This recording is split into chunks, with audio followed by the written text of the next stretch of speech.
क्या ईरान के 100 से अधिक नौसैनिकों की यह तड़पती हुई मौत थर्ड वर्ल्ड वॉर की शुरुआत है?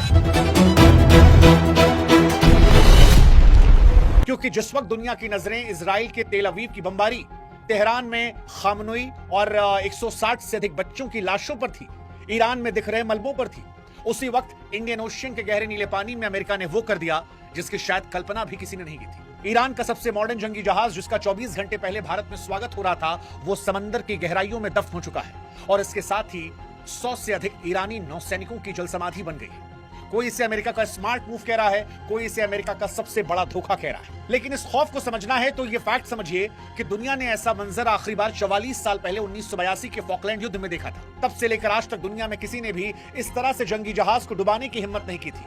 लेकिन अब अमेरिका ने जो किया है, सवाल यह है कि क्या वो तीसरे विश्व युद्ध की शुरुआत करने वाला है? क्योंकि जो खबर श्रीलंका के तट से आई है, उसने डिफेंस एक्सपर्ट्स के माथे पर पसीना ला दिया है। ये कोई मामूली मिलिट्री घटना नहीं है, ये समंदर के सीने पर लिखी गई मौत की वो कहानी है जिसे दुनिया आगे आने वाले दशकों तक नहीं भूलने वाली है। अमेरिका के लिए तो ये सेकेंड वर्ल्ड वॉर के बाद इस तरह का पहला अटैक है और इसके साथ ही ऐसा दिखता है कि शायद दुनिया के ग्लोबल शांति के ताबूत में अमेरिका ने वो आखिरी कील ठोक दी है जहां से बातचीत खत्म हो जाती है।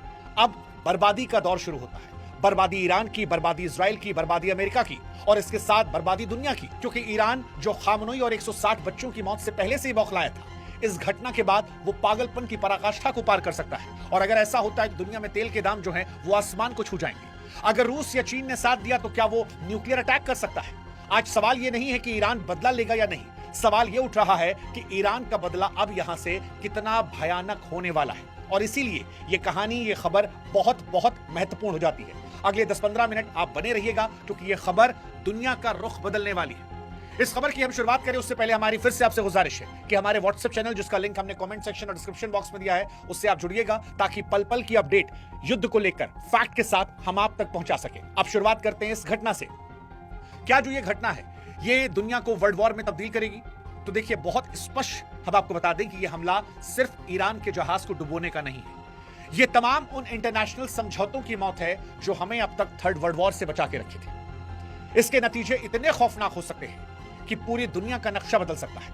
सबसे बड़ा खतरा तो यह कि अब हिंद महासागर पूरी तरह से एक डेथ जोन बन चुका है। अब तक यह समंदर बिजनेस के लिए सबसे सुरक्षित माना जा रहा था, लेकिन अमेरिका की इस स्ट्राइक ने यह साबित कर दिया कि यहां कोई भी सुरक्षित नहीं। अब भारत के समुद्री रास्तों से गुजरने वाला हर तेल टैंकर मौत के साए में चलेगा। अगर ईरान ने बदला लेने के लिए होर्मुज को बंद कर दिया तो सिर्फ तेल नहीं रुकेगा, हमारे और आपके घरों की गाड़ी का पहिया और घर का चूल्हा भी रुक जाएगा। ऐसा हो सकता है कि पेट्रोल डीजल पहले 200, फिर 300 और फिर 500 को पार कर जाए। और यहीं से सवाल है कि क्या अमेरिका ने जो ये कदम उठाया है, या अमेरिका इजराइल ईरान को तो जलाएगा ही, लेकिन दुनिया को भी क्या भुखमरी कगार पर ले जाएगा? लेकिन इससे बड़ा खतरा दूसरा है, क्योंकि इस घटना के बाद परमाणु युद्ध का खतरा भी बड़ा हो गया है। ईरान उस मोड़ पर खड़ा है जहां पर अब उसके पास धीरे धीरे खोने के लिए कम चीजें बची हैं। 28 फरवरी को खामनोई की मौत हुई, उसके बाद मीनाब के स्कूल पर जो हमला हुआ उसमें 160 के करीब मासूम बच्चे और लड़कियों की मौत हुई और तभी से तेहरान की आंखों में खून उतरा है। अब अगर यहां से एक भी बटन दबता है तो ऐसा हो सकता है कि दुनिया विश्व युद्ध के मुहाने पर। और यहीं से सवाल है कि क्या हम तैयार हैं अमेरिका की खामोश मौत के बाद आने वाले महाविनाश के लिए? सवाल ये कि अभी लड़ाई जो है वो इजराइल, अमेरिका, ईरान और खाड़ी देशों तक है, लेकिन क्या भविष्य में भी ये यहीं रहेगी या इसकी राख पूरी दुनिया के आसमान पर छाएगी? ये दुनिया की कूटनीति का अंत है या एक ऐसे जंगल राज की शुरुआत जहां जिसकी लाठी उसी की भैंस?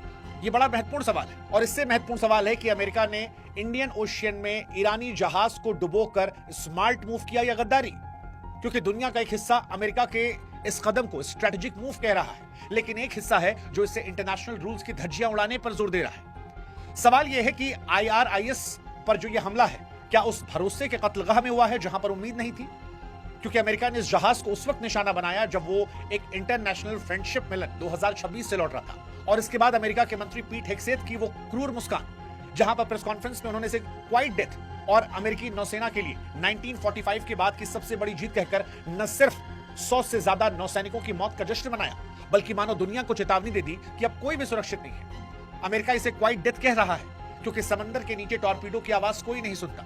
लेकिन आज वो 100 से ज्यादा परिवारों की चीखें दुनिया को सुनाई पड़ेगी, क्योंकि अमेरिका का कदम सिर्फ होशियारी नहीं है, ये होशियारी के साथ खुलेआम गुंडागर्दी भी है। और आज अमेरिका दुनिया को एक शिकारी के तौर पर नजर आ रहा है, वो शिकारी जिसने भारत जैसे दोस्त को भी शॉक कर दिया है। अमेरिका ने क्या ईरान के जहाज को डुबाने के लिए जानबूझकर भारत को चुना? यह सवाल आज भारतीयों को भी सुनना चाहिए। क्या वॉशिंगटन ने जानबूझकर इस हमले के लिए वो जगह और वो वक्त चुना जब IRIS देना विशाखापट्टनम से वापस लौट रहा था? भारत एक तरफ मेहमान नवाजी कर रहा था, तिरंगा लहरा रहा था, फूल चढ़ा रहा था और फिर विदा कर रहा था, और इन सब के बीच में अमेरिका घात लगाए बैठा था। और उसके बाद अमेरिका ने अटैक कर दिया उन सैनिकों पर जो भारत से तिलक लगा कर निकले थे। सवाल यह है कि भारत क्या इसका कर्ज चुका पाएगा? क्योंकि अमेरिका ने यह जताने की कोशिश की है कि भारत की जमीन पर आपका वेलकम चाहे जितना भी ग्रैंड हुआ, लेकिन अमेरिकी साइलेंट किलर की पहुंच से आपको कोई नहीं बचा सकता। भारत के पड़ोस में श्रीलंका के गाले तट पर यह हमला करना एक सोची समझी स्ट्रेटजी लगती है ताकि हिंद महासागर में भारत की बढ़ती साख को भी सीधे तौर पर चुनौती दी जाए। सवाल यहां पर यह है कि भारत जिसे विदा कर रहा था, क्या अब उस पर खामोश रहेगा? क्या हमारी न्यूट्रलिटी कीमत 100 से अधिक ईरानी नौसैनिकों की जान है? और क्या विदा करने के बाद हम इस पर भी कोई टिप्पणी नहीं करेंगे, जैसे हमने खामनोई की मौत पर या 160 बच्चों की मौत पर खामोशी अख्तियार कर रखी थी?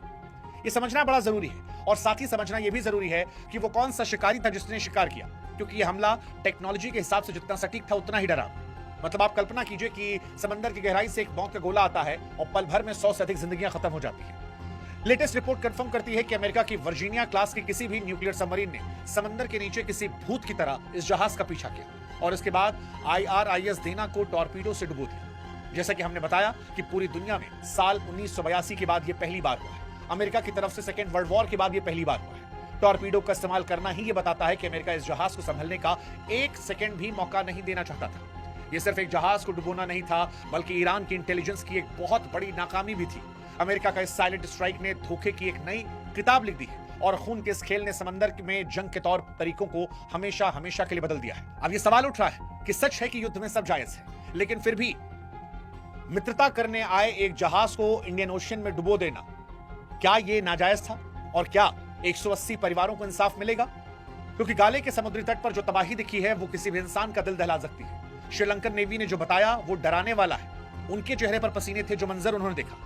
समंदर की सतह पर जहाज का मलबा नहीं बल्कि तेल की काली चादर के बीच 80 से ज्यादा नौसैनिकों के शव बरामद हुए। 180 के क्रू में सिर्फ 32 को बचाया गया। 70 से ज्यादा लोग जो हैं अभी भी गायब हैं, लापता हैं। शायद उनकी लाशें भी कभी नहीं मिल पाएंगी। ये सैनिक थे, जंगी जहाज पर थे, मौत से खेलना इनका पेशा था। लेकिन जैसा कि हमने कहा कि जंग के फिर भी कुछ नियम होते हैं, कायदे होते हैं। पुराने समय में भी नियम था कि जो मेहमान बनकर आए उस पर पीछे से वार नहीं करते। ये सैनिक किसी मोर्चे पर तैनात नहीं थे, ये भारत में एक शांति मिशन से लौट रहे थे। और जब कोई फौजी दुश्मन के सामने सीना तान कर खड़ा हो, उससे गोली लगे, तब वो शहादत है। लेकिन जब दोस्ती का हाथ बढ़ाकर लौट रहा और समंदर की गहराइयों से छिपकर उस पर टॉर्पीडो दागा जाए, तो ये शहादत नहीं बल्कि कोल्ड ब्लडेड मर्डर है। उन माओं के दर्द के बारे में सोचिए जिन्होंने कल अपने बेटों को भारत की धरती पर मुस्कुराते हुए देखा होगा। वो क्या पूछेंगी कि बेटा तो शांति के लिए गया था, अमेरिका ने समंदर में दफन क्यों किया? श्रीलंका के तट पर बिखरा यह मलबा चीख चीख कर कह रहा है कि बड़े देशों के पावर गेम में मोहरे हमेशा बेकसूर बनते हैं, चाहे वो बेकसूर वर्दी में ही क्यों ना। और यहीं से सवाल उठता है कि क्या अमेरिका के इस कदम के बाद परमाणु युद्ध होगा?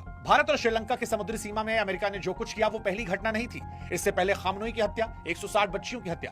तेहरान की गलियों में आज दुख के साथ साथ गुस्सा भी भड़क रहा है, क्योंकि जहाज को डुबोकर अमेरिका ने उस आग में घी डालने का काम किया जो 28 फरवरी की स्ट्राइक के बाद से धधक रही थी। ईरान के रिवॉल्यूशनरी गार्ड्स के लिए अब ये लड़ाई उनकी इज्जत पर हमला है। ईरान के भीतर से उठ रही आवाजें अब छोटे मोटे हमलों नहीं बल्कि अंतिम युद्ध की मांग कर रही है। और सवाल अब ये नहीं कि ईरान बदला लेगा या नहीं, सवाल ये है कि वह दुनिया की सबसे जरूरी तेल सप्लाई लाइन हॉर्मुज को हमेशा के लिए क्या बंद करेगा? अगर ईरान ने अपनी मिसाइलों और न्यूक्लियर पावर का इस्तेमाल किया तो क्या दुनिया को यह राख कर देगा? और क्या परमाणु का ट्रिगर अब किसी के भी हाथ में हो सकता है? क्या हम विनाश की तरफ बढ़ रहे हैं? क्योंकि श्रीलंका के तट पर तैरता मलबा चीख चीख कर कह रहा है कि अमेरिका ने वो लाइन खींच दी है जहां से वापसी का रास्ता खत्म हो गया। ये टॉर्पीडो हमला किसी एक जहाज पर नहीं बल्कि इंसानियत पर हुआ है। ये साफ तौर पर तीसरे विश्व युद्ध की पक्की आहट है। बड़े देशों की ये जिद हमारी सीमाओं और हमारे पड़ोस तक पहुंच चुकी है और अब कोई भी सुरक्षित नहीं। अमेरिका ने नियम नहीं तोड़े हैं बल्कि उन्हें जलाया है। इसलिए जाते जाते हमारा सवाल आपसे कि क्या आपको भी लगता है कि अमेरिका अब अनकंट्रोल्ड शिकारी बन चुका है? क्या भारत को अपने पड़ोस में इस भरोसे के कत्ल पर चुप रहना चाहिए या फिर अपनी आवाज को सख्त करना चाहिए? आपकी राय कमेंट सेक्शन में हम इंतजार करेंगे और साथ ही इंतजार करेंगे हमारे व्हाट्सएप ग्रुप का, जहां पर आप जुड़िए ताकि हर एक वीडियोस हम आप तक पहुंचा सके। लेकिन फिर सवाल भी, क्या इस कदम के बाद वर्ल्ड वॉर की शुरुआत हो चुकी है? क्या लगता है?